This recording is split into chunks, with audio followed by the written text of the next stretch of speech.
오늘의 주요 뉴스입니다. 송인배 청와대 비서관이 드루킹 김 씨의 지난 대선 전 4차례 만나 사람이도 받았던 것으로 드러났습니다. 하지만 이철성 경찰청장은 이를 몰랐다고 해 부실 수사 논란이 커지고 있습니다. 김경수 전 의원이 드루킹 김모 씨에게 경력금으로 현금 100만 원을 전달했다는 의혹이 추가로 제기됐습니다. 드루킹 특검법은 국회 본회의에서 압도적인 표차로 통과됐습니다. 문재인 대통령이 한미 정상회담을 위해 미국으로 출국했습니다.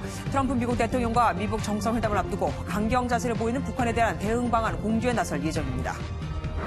북한이 풍계리 핵시설 폐기 행사에 참석하려는 우리 측 취재진 명단을 오늘도 접수하지 않았습니다. 정부는 내일 또 신청한다는 방침이지만 우리 측 취재진 없이 행사가 진행될 가능성이 커지고 있습니다. 이낙연 국무총리가 라돈 침대 사태로 국민께 죄송하다며 사과한 가운데 국회 간담회에서는 피해자들의 성토가 이어졌습니다. 국내 아파트 15%의 라돈 농도가 세계보건기구 권고치를 웃도는 것으로 밝혀져 논란은 더 커질 것으로 보입니다. 경찰이 지난해 잔병 3명의 목숨을 앗아간 K9 자주포 화재 사고와 관련해 제조업체 4곳에 대한 수사에 착수했습니다. 경찰은 특히 스프링 부품에 문제가 있다고 보고 업체 관계자들을 조사하고 있습니다. MBN 단독 보도합니다.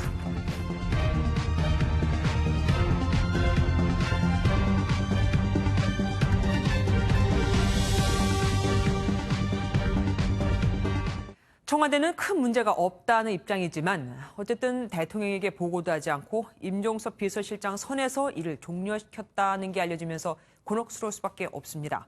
송 비서관은 대통령의 최측근인 만큼 한국당을 비롯한 야당은 드루킹과 대통령의 연결고리를 찾았다는 듯 몰아붙이고 있습니다. 계속해서 서정필 기자가 보도합니다. 청와대는 이례적으로 송인배 비서관과 드루킹 김 씨에 대한 민정수석실 조사 결과를 자세히 설명했습니다. 송 비서관과 드루킹 김 씨의 접촉 사실을 한 달 전에 알고도 이를 공개하지 않았다는 논란을 막기 위한 것으로 보입니다.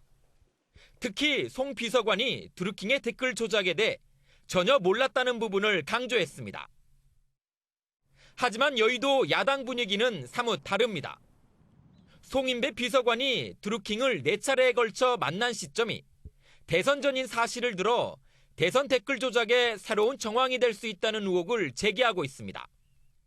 앞서 백원우 민정비서관의 오사카 총용사 면접은 지난 3월로 드루킹 사건을 지난해 대선으로 끌고 가기에는 한계가 있었지만 송 비서관의 등장은 다르다는 겁니다. 청와대 개입 의혹은 물론 대선 당시 상황으로까지 연결시킬 수 있는 고리로 야당은 판단하고 있습니다. 김경수, 송인배, 백원우 등 정권 실세들이 줄줄이 엮여 있었기 때문입니다. 이제 누가 또 튀어나와도 이상하지 않은 상황입니다. 바른미래당은 대통령의 직접 해명까지 요구하고 나섰습니다. 문재인 대통령이 지난 대선 기간 자신을 위해 벌어진 이런 불법 댓글 여론조작에 대해 언급이 있어야 할 것입니다. 드루킹 특검 법안 통과와 함께 청와대 현직 비서관의 의혹이 터지면서 드루킹 수사가 새로운 국면을 맞고 있습니다. MBN 뉴스 서정표입니다. 그렇다면 이 드루킹 논란을 청와대로 확산시킨 송인배 제1부속 비서관은 누구일까요? 대통령 바로 옆에서 모든 일을 관리하는 문고리 권력으로 불리는 사람입니다. 야당은 박근혜 전 대통령 때 정호성 비서관의 역할이라고 주장하죠. 송주영 기자입니다. 송인배 제1부속비서관은 문재인 대통령의 일거수일투족을 관리하는 핵심 측근입니다. 최근에는 남북 정상 간 한라인 시범 통화를 하면서 언론에 노출되기도 했습니다. 여보세요? 예, 잘 들리십니까? 예, 여기 서울 청와대입니다.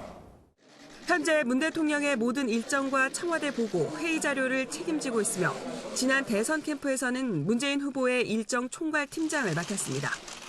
문재인 정부 탄생의 1등 공신으로 꼽히는 이른바 광흥창 팀에도 포함된 인물로 이때도 송 비서관은 일정을 담당했습니다. 노무현 전 대통령과도 인연이 깊습니다. 노무현 정부 시절에는 사회 2조정 비서관을, 노 전 대통령 국회의원 때는 비서관을 했습니다. 지난 19대 20대 총선에서는 경남 양산에 출마해 낙선한 경험이 있습니다. 송 비서관은 부산대 총학생회장 출신으로 부산 울산 지역 총학생회 협의회 의장도 지냈습니다. MBN 뉴스 송정입니다. 이렇게 드루킹 일당과 송인배 비서관의 연관성이 커지고 있지만 경찰청장은 이런 사실을 몰랐다고 주장하고 있습니다. 하지만 경찰은 경찰청장에게는 알리지 않았다고 하면서도 경찰도 이 사실을 몰랐는지에 대해서는 답을 하지 않고 있습니다. 이어서 안병욱 기자가 보도합니다. 드루킹 사건을 수사 중인 경찰은 드루킹 김모 씨와 송인배 비서관이 만난 사실을 알지 못했다고 밝혔습니다. 이철성 경찰청장은 기자 간담회에서 두 사람의 접촉 사실을 몰랐다고 말했습니다.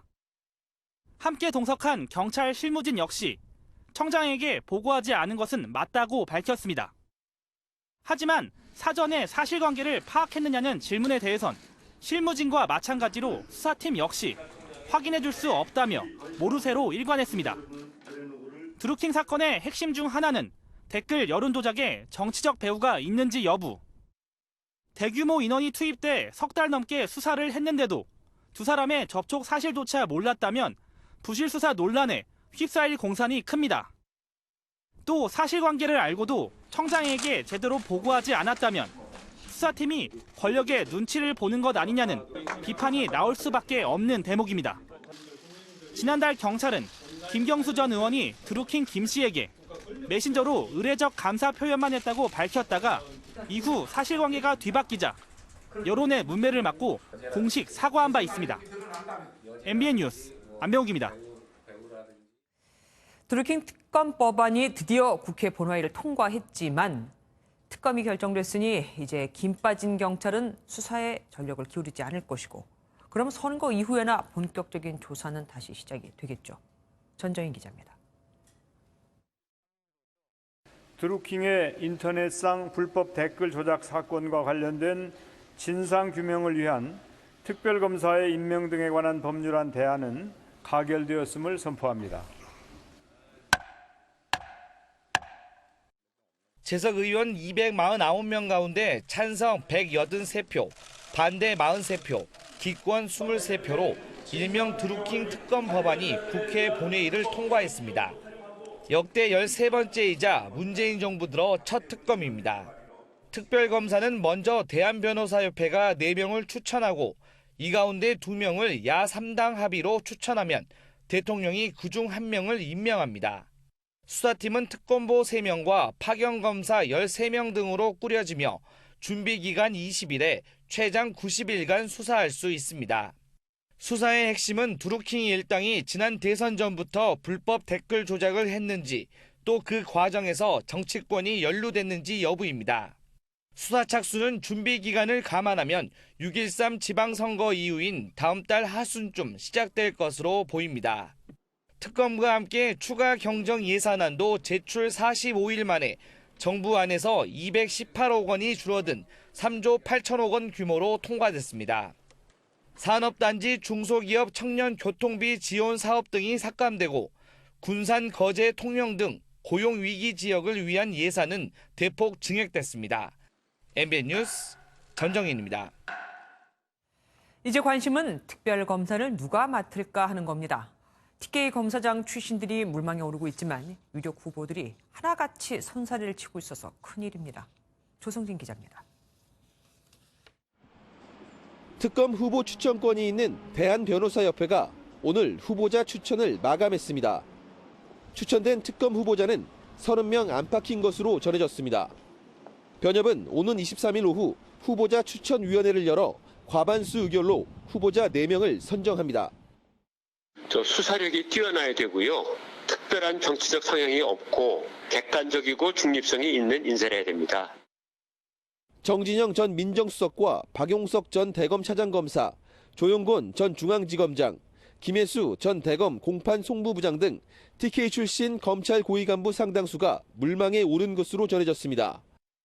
이 밖에 김경수 전 대구고검장과 민유태 전 전주지검장 등 수사 경험이 풍부한 전직 검찰 고위 간부들도 후보로 거론되고 있습니다. 하지만 이들 가운데 일부는 사안의 민감성 등을 이유로 정중히 고사한 것으로 알려지면서 특검 구인난을 우려하는 목소리가 나옵니다. 법조계 관계자는 수사는 물론 공판이 끝날 때까지 변호사 활동을 할 수 없는 데다 현 정권이 연루된 사건이다 보니 특검을 맡기 부담스러울 것이라고 말했습니다. 드루킹 특별검사는 후보로 거론된 유력 인사들이 손사래를 치면서 인선 작업부터 난관에 부딪히는 모양새입니다. MBN 뉴스 조성진입니다.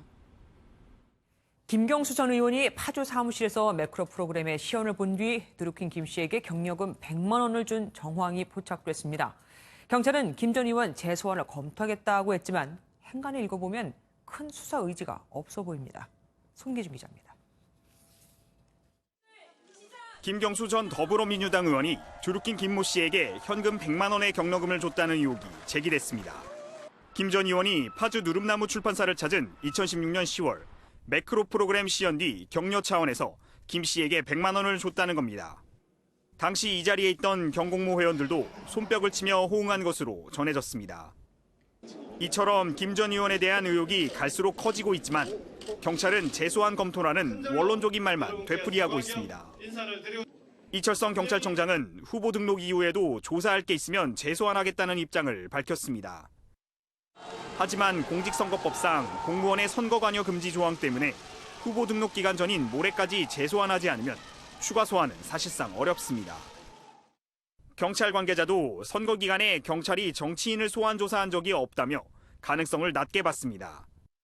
이처럼 김 전 의원 재소환이 어려워지면서 경찰이 어떤 행보를 이어갈지 주목되고 있습니다.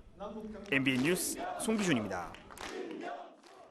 그런데 이 와중에 드루킹 김 씨가 현재 이혼 소송 중인 부인을 폭행하고 성폭력을 저지른 혐의로 추가 기소됐습니다. 김 씨는 이 혐의를 전면 부인하고 있지만요. 유호정 기자입니다. 댓글 공작 사건의 주범으로 이미 재판을 받고 있는 드루킹 김 씨가 또 다른 재판을 받게 됐습니다. 이번엔 부인을 폭행하고 성폭력을 저지른 혐의입니다.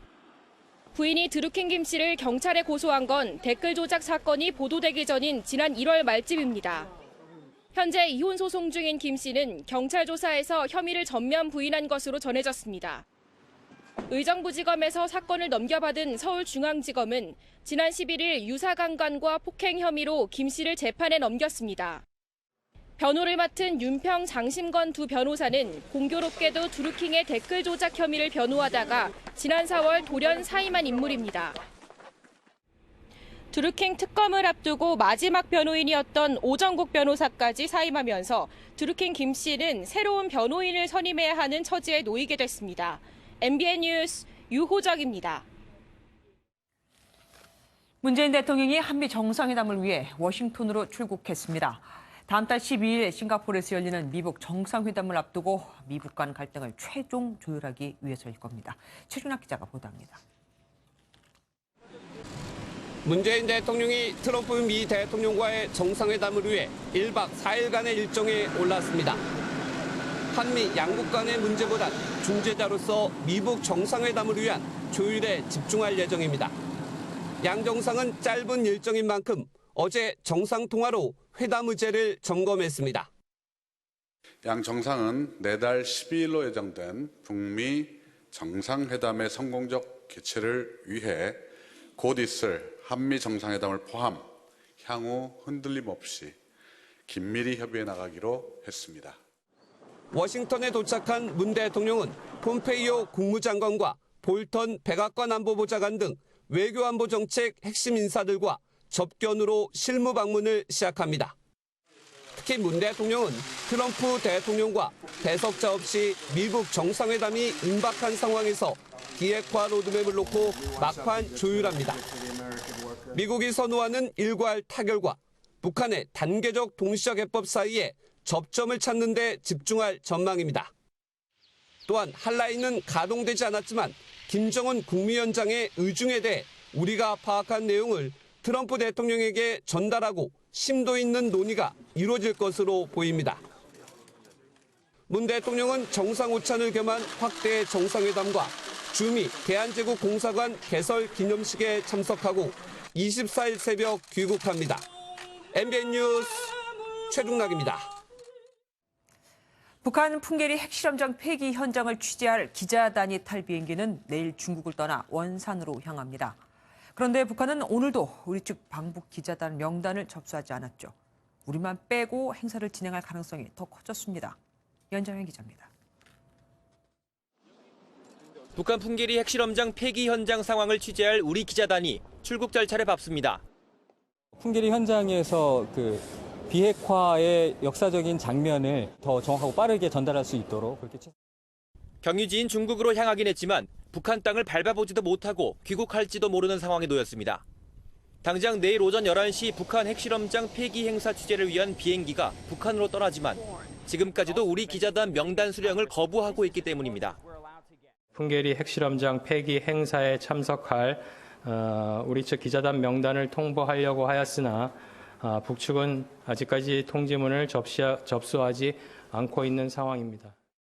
지금으로선 내일 오전까지 주중 북한 대사관에서 비자가 발급되기를 무작정 기다려야 하는 상황입니다. 우리 정부는 오늘 북측의 남북 연락 채널 연장 근무 의사를 밝혔지만 북측으로부터 더 이상 주고받을 연락이 없다는 답변을 받은 것으로 알려졌습니다. 반면 북한은 미국을 비롯한 다른 외국 언론 기자에 대해서는 비자를 발급한 것으로 알려졌습니다. MBN 뉴스 연장현입니다.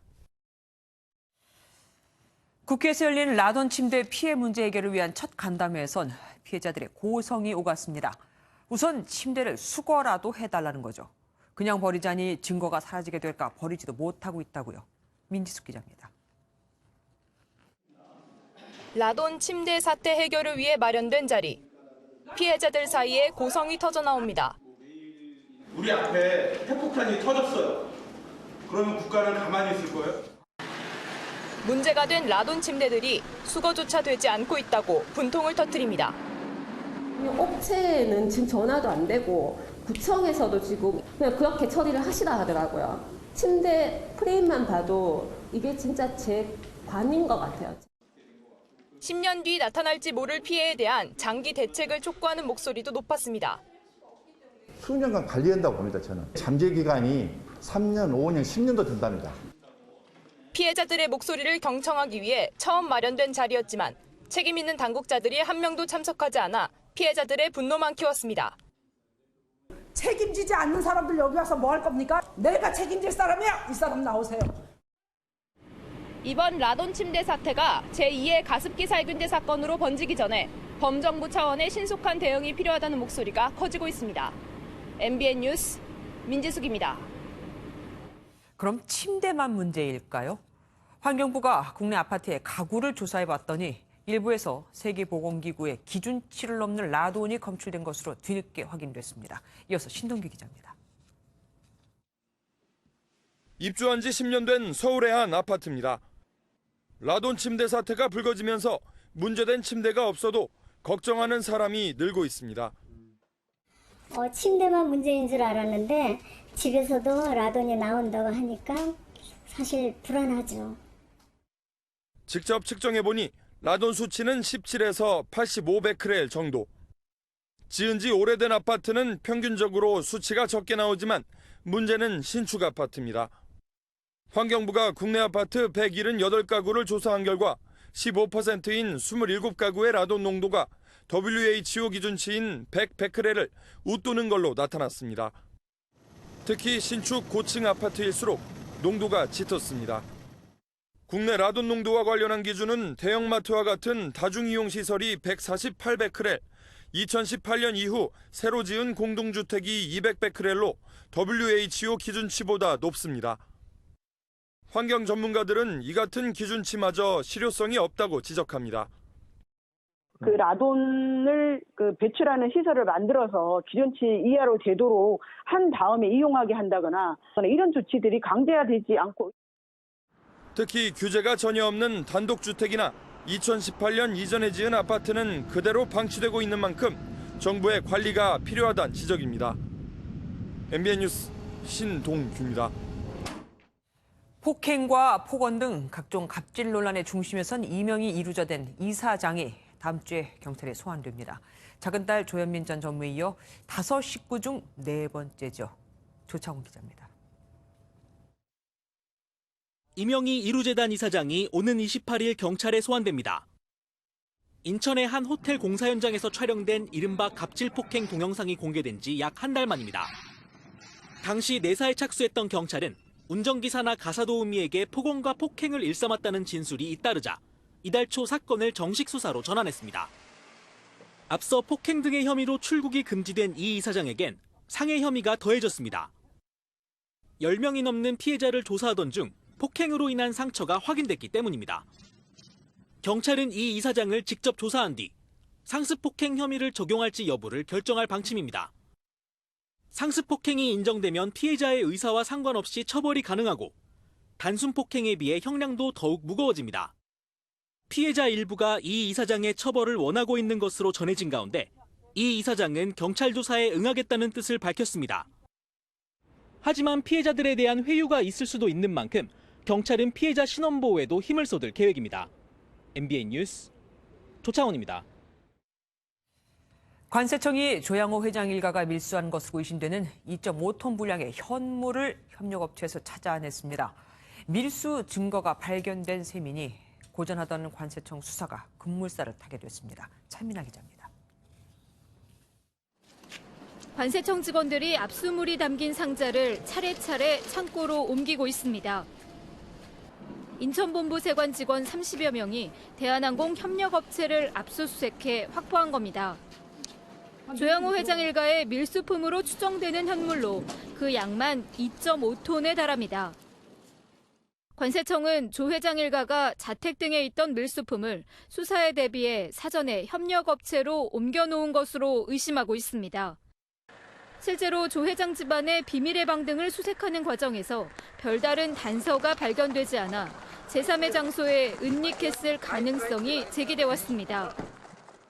좀 이래 치웠지 않나라는 저희들은 의심을 하고 있고요. 그런 장치를 만들어 놓고 그 정도로 비웠다는 거는 좀 말이 안 되는 거니까. 세관 당국은 조현아 전 부사장의 통화 내역에서 이 같은 단서를 포착한 것으로 알려졌습니다. 따라서 이번에 확보한 압수품은 조 회장 일가의 밀수와 관세 포탈 혐의를 입증할 결정적 증거가 될 전망입니다. 고가의 해외 명품이나 미술 작품일 가능성도 있습니다. 관세청은 해당 물품의 출처를 분석한 뒤 조 회장 일가를 차례로 소환 조사할 방침입니다. MBN 뉴스 차민아입니다. 최순실 씨가 구치소에서 나는 누구인가라는 제목의 회고록을 쓰고 있다고 지난 3월 MBN이 단독 보도해드렸는데 이 회고록에 서문이 공개됐습니다. 이도성 기자입니다. 국정농단 사건으로 1심에서 징역 20년형을 선고받은 최순실 씨가 지난달 구치소에서 회고록 서문을 썼습니다. A4 용지 5장 분량으로 직접 손으로 적었습니다.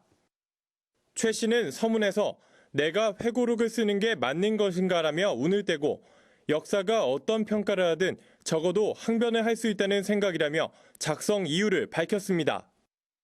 이어 권력을 나눠 받은 적이 없다면서 비선 실세로 지목된 것에 억울함을 토로했고 끝없는 보이지 않는 보복이라며 사회주의 숙청보다 더하다고 반발했습니다. 문장을 바꾸거나 새로 끼워 넣으며 서문을 고친 최 씨는 이 글이 있기까지 애써주신 분들께 마음의 감사를 보내면서라며 끝을 냈습니다. 경우에 따라서 옥에서 평생을 지낼지도 모르는 이런 일인데 내가 아는 법인에서 이렇다라는 걸 진솔하게 세상에 내보이고 평가를 받으려고 하는 겁니다. 2심 재판을 받고 있는 최 씨는 대법원의 최종 판결이 나온 이후 회고록을 출간할 것으로 알려졌습니다. MBN 뉴스 이도성입니다. 지난해 8월 강원도 철원군 사격장에서 육군의 주력 무기인 K9 자주포 화재가 발생해 3명의 군인이 숨지고 4명이 크게 다쳤습니다. 이 끔찍한 사고의 원인은 4개월 뒤인 지난해 12월에 발표됐습니다. 당시 민관군 합동조사위원회에 따르면 스위치를 누르지 않았는데도 격발이 됐고 또 이 포신에서 나오는 화염으로부터 내부를 보호해주는 폐쇄기가 완전히 닫히지 않아 그 사이로 들어오는 화염이 마침 바닥에 있던 장약, 그러니까 포탄을 앞으로 밀어내는 역할을 하는 화약에 붙으면서 폭발에 가까운 화재가 발생했습니다. 그런데 이상하게도 5개월이 지난 지금까지도 책임을 지겠다고 나서거나 처벌받은 사람은 단 한 명도 없습니다. 급기야 경찰이 K9 자주포에 스프링에 문제가 있었다고 보고 제작 업체들을 수사하기 시작했습니다. 김근희 기자가 단독 보도합니다. 강원지방경찰청 지능범죄수사대가 지난해 발생한 K9 자주포 사고와 관련해 수사에 착수했습니다. 경찰 관계자는 지난 2월 민간군 합동조사위원회의 수사 의뢰를 받아 관련 업체들을 조사하고 있다고 말했습니다. K9 제작업체인 하나지상방산과 현대위아, 그리고 K9의 스프링 부품을 제조하는 하청업체 2곳에 대해 수사 중인 것으로 전해졌습니다. 합동조사위원회가 사고가 난 K9의 스프링 부품이 정상 제품보다 탄성이 떨어지는 것으로 조사됐다고 밝혔기 때문입니다. K9의 스프링은 납품 과정에서 전수조사를 거치지 않았고 사용기한 규정도 없는 것으로 알려졌습니다. 경찰은 지난달 해당 업체를 방문 조사하고 업체 관계자들을 불러 조사하고 있습니다. 유가족들도 답답함을 호소하며 청와대 국민청원 등에 빠른 진상규명을 촉구하고 나섰습니다. 사고 당시 온몸에 화상을 입고 치료를 받다 숨진 20살 고 위동민 병장은 원래 이번 달 전역할 예정이었습니다. 의문 없이 밝혀주겠다라고 했는데 지금 밝혀진 건 하나도 없으니까. 우리는 애가 하나예요, 하나. 일이라도 돈 벌어야 될 이유도 없고 뭐 오래 살아서 회복할 필요도 없고. 해당 스프링의 시험평가 등에서 미흡한 점이 확인될 경우 부품 납품 과정 전반으로 수사가 확대될 가능성도 있습니다. MBN 뉴스 김근희입니다. 경찰이 전두환, 노태우 두 전 대통령에 대한 사저 경비 인력을 내년까지 완전히 철수하기로 했습니다. 이 두 사람의 사저 경비로 매년 9억 원씩 쓰는 게 옳지 않다는 국민 여론과 반발 때문입니다. 박장 기자가 보도합니다. 현수막 일부분이 불에 타 떨어져 나갔습니다. 광주 민주화운동 기념일이던 지난 18일, 한 60대 남성이 기념비를 덮고 있던 천에 기름을 뿌리고 불을 붙였던 흔적입니다. 이 기념비에는 지난 1987년 전두환 전 대통령이 이곳 도로의 개통을 기념해 친필로 쓴 호국로라는 글자가 새겨져 있습니다. 해당 현수막을 걸었던 시민단체가 다시 새 현수막을 만들어 걸었습니다. 그래서 이런 사람의 어떤 글자가 쓰여진 이런 공덕비를 포천에 둘 수는 없다. 지난 17일 청와대 국민청원 게시판에는 전두환, 노태우의 경찰 경호를 중단하라는 글이 올라와 벌써 12,000여 명이 동참했습니다. 여론이 악화되면서 결국 경찰도 경호 경비 인력을 줄이기로 했습니다. 이철성 경찰청장은 경비 인력은 올해 20%까지 감축하고 내년까지는 모두 철수할 것이라고 밝혔습니다. 한편 회고록에서 5.18 민주화운동 희생자의 명예를 훼손한 혐의로 기소된 전 대통령은 고령과 건강을 이유로 광주가 아닌 서울에서 재판을 받겠다며 재판부 이송 신청을 냈습니다. MBN 뉴스 박자한입니다. 이명박 전 대통령의 첫 정식 재판이 이틀 앞으로 다가왔습니다. 재판을 앞두고 이 전 대통령이 법정 촬영에 대한 의견을 밝혔는데 사실상 이 촬영을 수용한 것으로 확인됐습니다. 이혁근 기자가 단독 보도합니다. 법원은 이명박 전 대통령의 첫 정식 재판 때 법정 촬영을 허가할지를 놓고 고심을 거듭하고 있습니다. 이에 대해 이 전 대통령은 변호인을 통해 의견을 밝혔습니다. 의견서엔 전직 대통령의 재판 장면이 외부에 알려지는 게 국가를 위해 도움이 되는지 염려스럽다는 내용이 담긴 것으로 전해졌습니다. 또 국가적 위신이 떨어질 우려가 있다며 이런 점까지 고려해서 판단을 해달라고 적었습니다. 법정 촬영을 적극 반대했던 박근혜 전 대통령과는 온도차가 있습니다. 이 전 대통령 측 변호인은 법정 촬영에 대한 찬반 의사를 밝히기보단 재판부에 판단해달라는 취지라고 설명했습니다. 법조계에선 이 전 대통령이 사실상 첫 재판의 촬영을 수용한 것이란 해석입니다. 무죄 추정의 원칙이라던가 국민들에 대해서 잘못된 선입견을 줄 수 있다는 명백한 반대 이유나 반대 의사를 표시한 것은 아니기 때문에 이를 일부 수용하는 것으로 볼 여지도 있다. 이 전 대통령이 법원의 판단을 따르겠다는 의사를 밝힌 만큼 법원은 국민의 알 권리 등을 고려해 법정 촬영을 허가할 것으로 보입니다.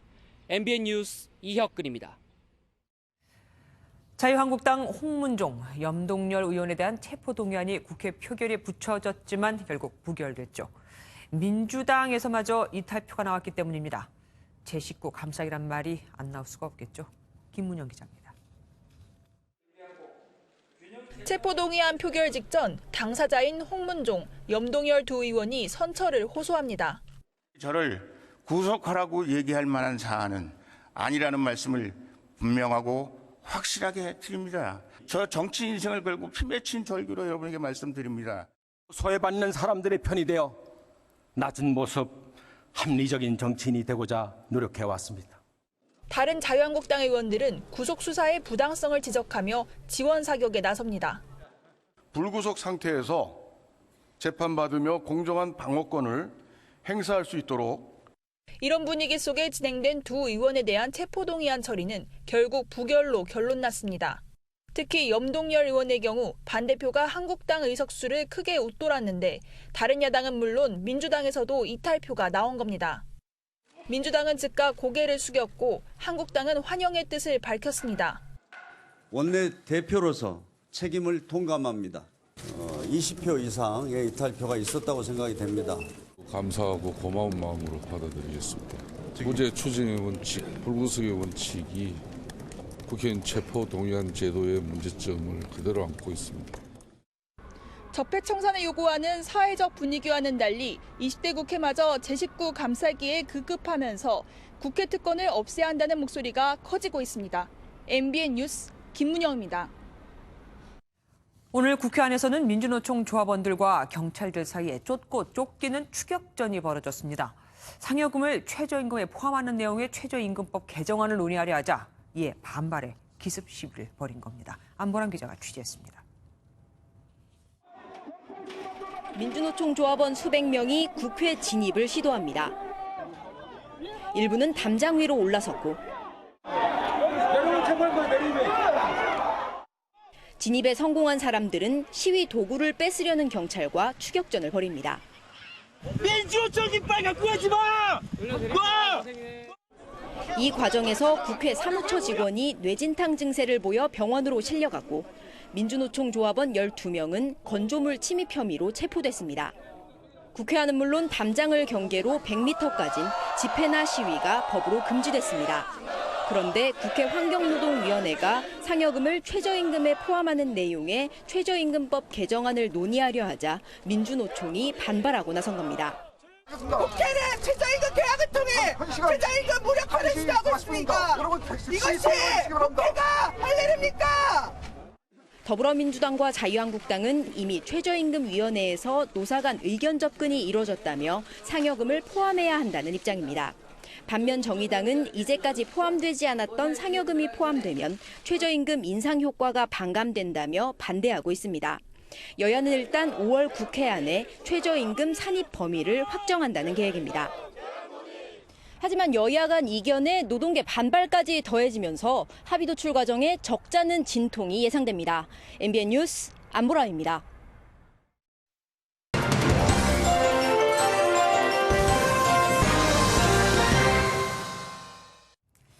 청와대 국민청원 게시판에 2개의 청원이 올라왔습니다.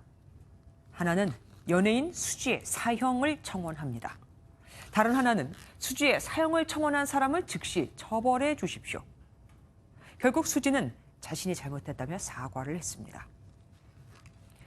지난 17일 유명 유튜버 양예원 씨의 성폭력 피해 호소 청원을 수지가 공개 지지하면서 잘못된 스튜디오를 지칭하는 바람에 죄 없는 스튜디오가 폐업 위기에 처했다는 건데 문제는 이 일이 남녀의 극단적 성대결로 비화하고 있다는 겁니다.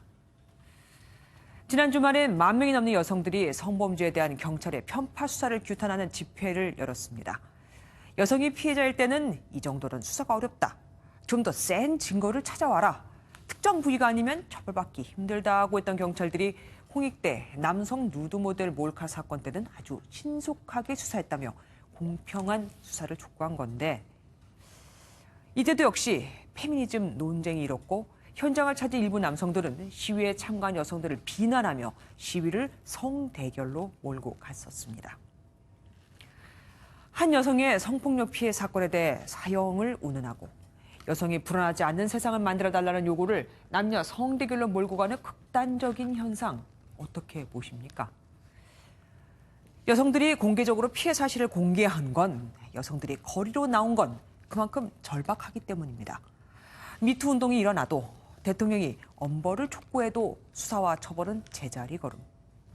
2년 전 일어난 강남역 살인 사건 후에도 성범죄는 오히려 더 늘었으니 이젠 여성들은 성범죄에 대한 불안과 공포가 일상이 돼버렸습니다. 이걸 단지 여성 우월주의로 치부할 일일까요? 오늘은 성년의 날이자 부부의 날입니다. 이런 성대결 사회에서 제대로 된 성인식을 가질 수 있을지, 나아가 부부가 서로를 존경하는 조화로운 가정을 이룰 수 있는 건지, 지금 여성들은 성범죄 없는 안전한 세상을 요구할 뿐입니다. 뉴스 초점이었습니다.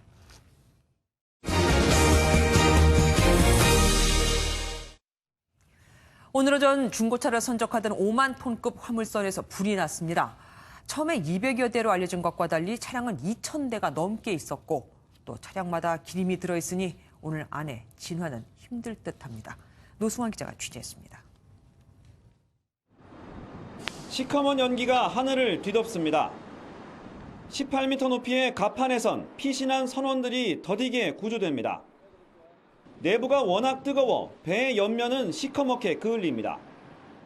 오늘 오전 9시 38분쯤 인천항 일부두에서 중고차를 싣던 파나마 선적 52,000톤급 오토배너호에서 불이 났습니다.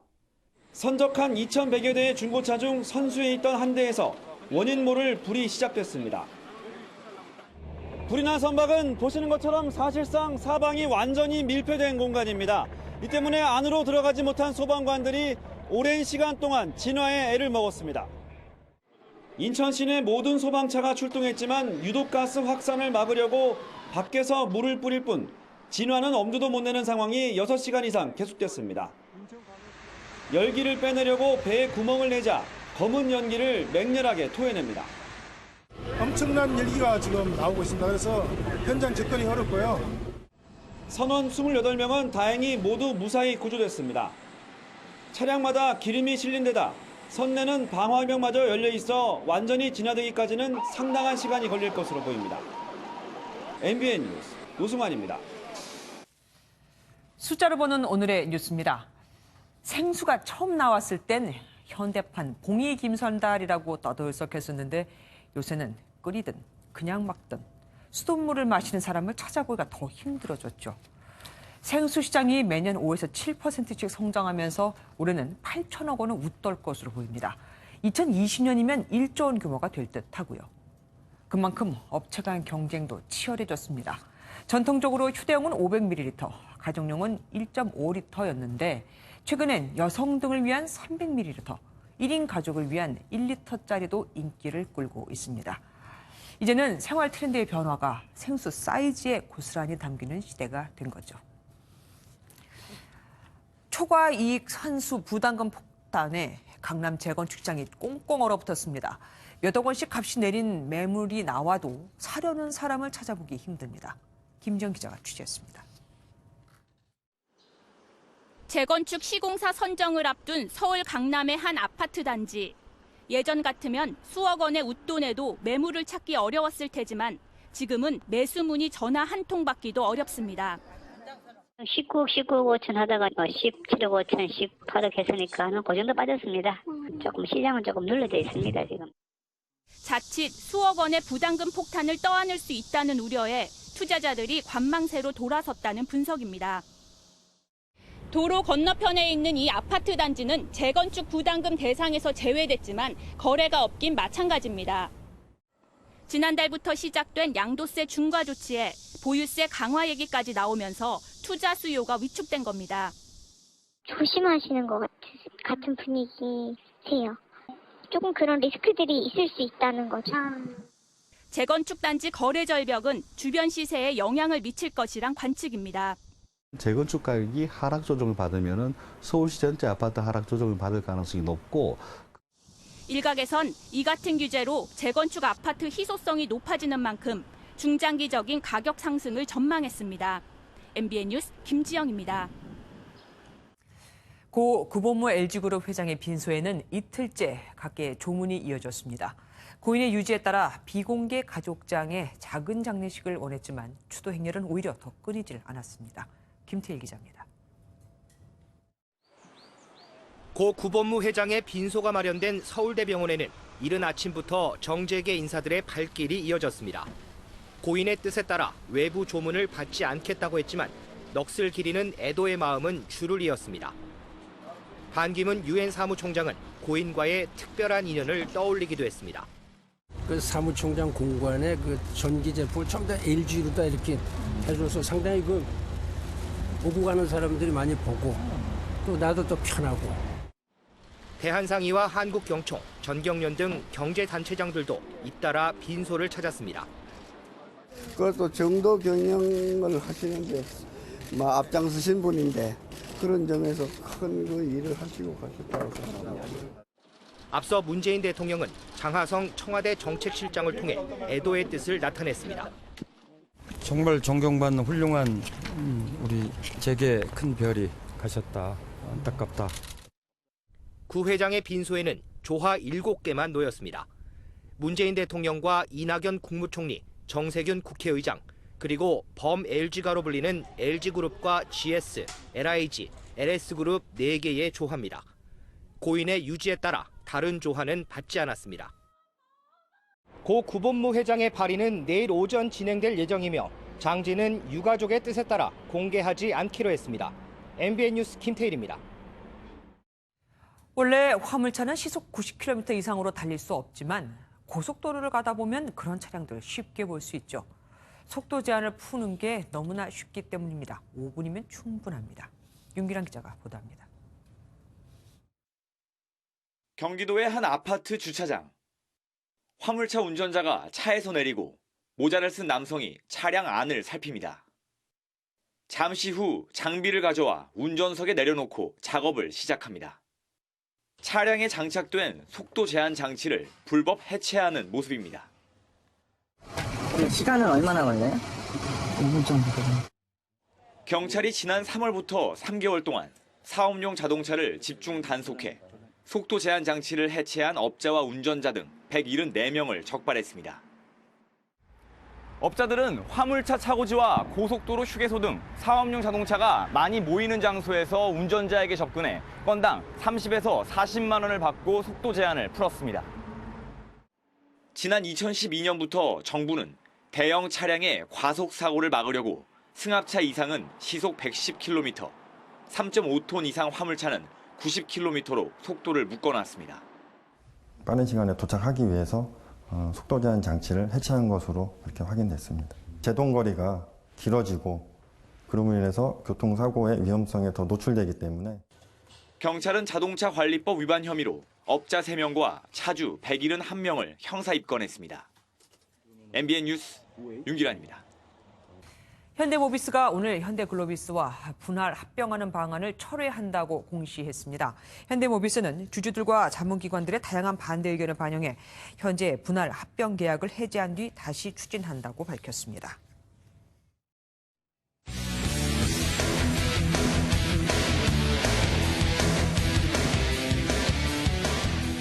안녕하십니까. 스포츠 뉴스입니다. 축구대표팀이 화려한 출정식으로 러시아 월드컵 공식 일정을 시작했습니다. 축제 같은 출정식이었는데 부상 선수 때문에 신태용 감독의 머릿속은 복잡했습니다. 전광열 기자입니다. 단복을 입은 월드컵 대표 선수들과 한국 축구의 전설들이 패션쇼 모델처럼 런웨이를 걷습니다. 서울시청 광장에서 패션쇼나 콘서트 같은 분위기로 화려하게 열린 출정식에는 수천여 팬이 참석했습니다. 가족끼리 일단 나와서 이렇게 함께 즐길 수도 있고 또 즐기면서 월드컵 대표팀도 보고 여러모로 가족들 축제로서 좋은 것 같습니다. 축제 같았던 대표팀 출정식의 목표는 월드컵 분위기 조성. 대표팀의 간판 공격수 손흥민은 화려한 출정식에 걸맞은 멋진 경기를 약속했습니다.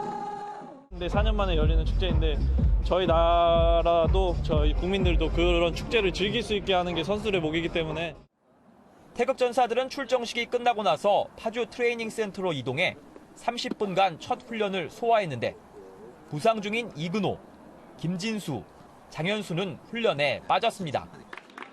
이근호는 정밀 진단을 위해 소집 첫날부터 병원에 갔고 김진수는 주말 전에 23명 최종 명단 포함 여부가 결정됩니다. 대표팀의 발목을 연이어 잡은 부상 변수 탓에 월드컵을 준비하는 신태용 감독의 머릿속이 복잡해지고 있습니다. MBN 뉴스 전광렬입니다. 프로야구 경기만으론 재미가 부족하다 싶었을까요? 지난 주말엔 감독과 코치는 물론 방망이까지 큰 웃음을 선사했습니다. 무슨 일인지 김동환 기자가 소개합니다. LG 김현수가 힘차게 스윙하는 순간 방망이가 두 쪽 납니다. 그런데 자세히 보니 공에는 전혀 맞지 않았습니다. 아무 이유 없이 부러져 버린 방망이에 삼진의 주자 아웃까지.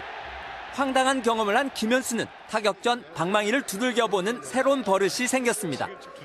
방망이가 때 아닌 주목을 받자 2루 베이스도 타구를 튕겨내며 아웃을 안타로 만들어주는 존재감을 발휘했습니다. 용험한 2루 베이스를 잡아보려고 김성욱은 온몸으로 제주를 부려봤습니다. 다음 신스틸 넣는 김기태 기아 감독.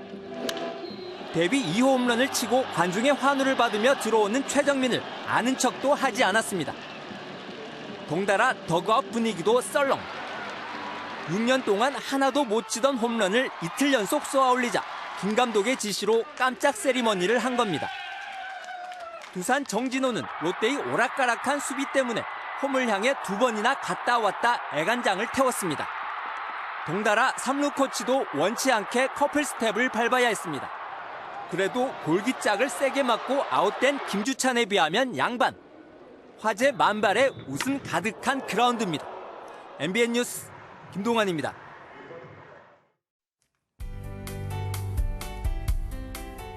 월요일이자 절기 소만이었던 오늘 전국이 맑고 쾌청한 하늘을 보인 가운데 따뜻했습니다. 내일은 하늘빛이 차차 흐려지겠는데요. 낮 동안은 서울 23도, 광주 25도로 오늘과 비슷한 기온이 예상됩니다. 다만 내일 저녁부터 서울 등 수도권 지역부터 차츰 비가 오기 시작해서 밤에는 그 밖에 전국으로 확대되겠습니다. 비의 양이 많은 편은 아니지만 내일 늦은 시간까지 야외 활동 계획하셨다면 참고하시는 게 좋겠습니다. 오늘 고기압의 가장자리에 들면서 전국에 구름이 많았습니다. 내일은 전차 서쪽에서 기압골이 다가와 영향을 미치겠습니다. 내일 중부지방 대전의 한낮 기온은 25도 선으로 평년 이맘때 기온을 보이겠습니다. 호남 지역은 내일 밤부터, 영남 지역은 밤 늦은 시각부터 비가 내리기 시작하겠습니다. 동부 지역은 내일까지 동풍의 영향으로 평년보다 낮은 기온이 계속되겠는데요. 강릉의 한낮 기온은 22도, 울진은 20도에 머물겠습니다. 내일 저녁 시작되는 비는 모레 아침까지 이어지겠습니다. 특히 모레 서해안을 따라서는 바람도 강하게 불 것으로 예상됩니다. 날씨였습니다. 뉴스팔이 선정한 이 한 장의 사진입니다. 어제 부산에서 서울로 가는 KTX를 탔던 한 승객이 SNS에 올린 글입니다. 한 남성이 좌석 문제로 승무원에게 소리를 지르며 시비를 걸었는데 용기를 내어 이 승객을 혼쭐 낸 사람. 알고 보니 그가 김부겸 행안부 장관이었다는 내용입니다.